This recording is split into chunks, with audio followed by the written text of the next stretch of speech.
Next, we're going to talk about how to model and affirm your student. Model and affirm these rules, procedures, so that when disruptions come up in class, you will not only will the students see and know what to expect, but also you won't be blindsided or confused.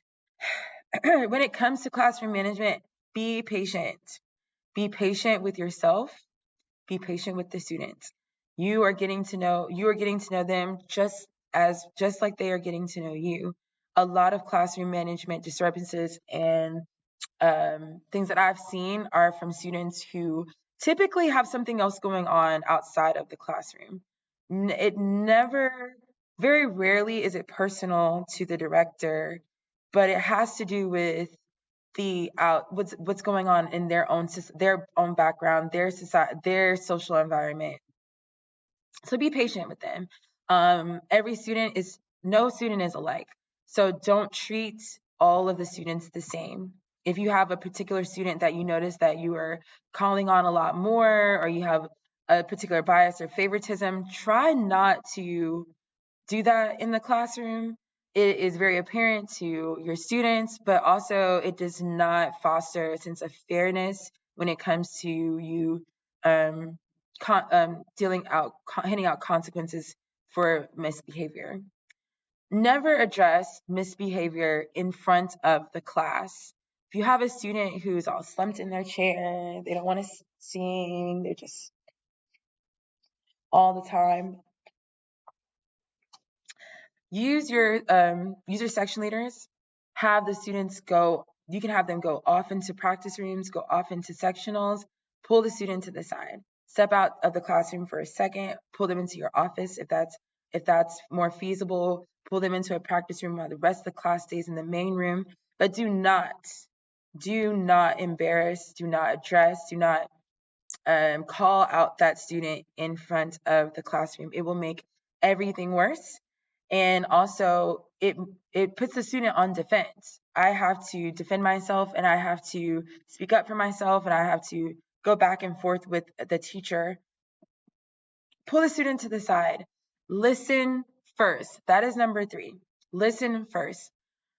When you have a student that is not participating, that is not following your procedures, talk to them.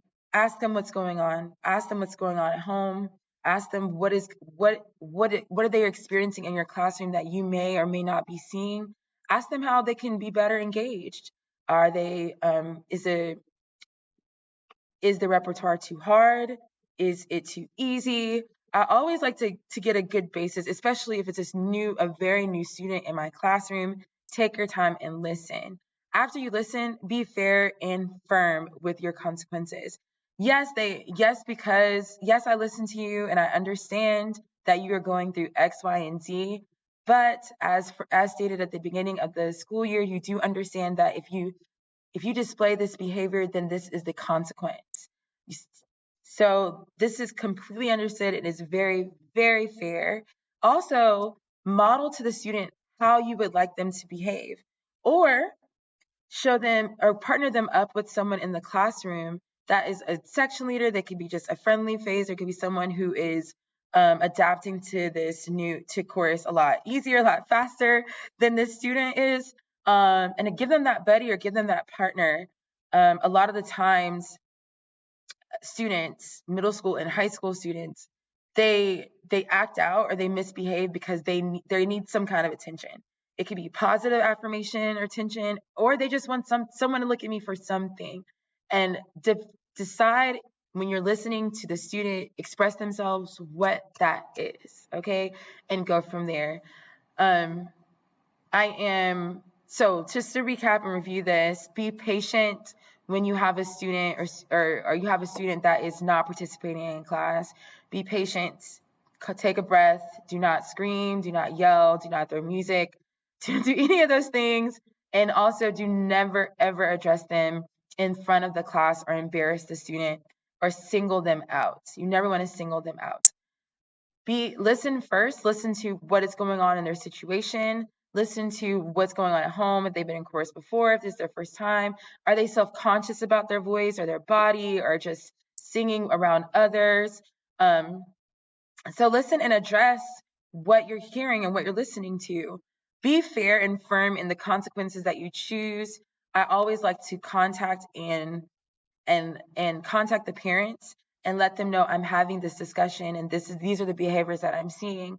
Once you contact the parents for misbehavior, make sure you go back and circle back and contact the parents and discuss the progress in their behavior and the positivity and the positive things that you've seen since you've introduced or since you've talked to the student or since you counseled or conferenced with this student.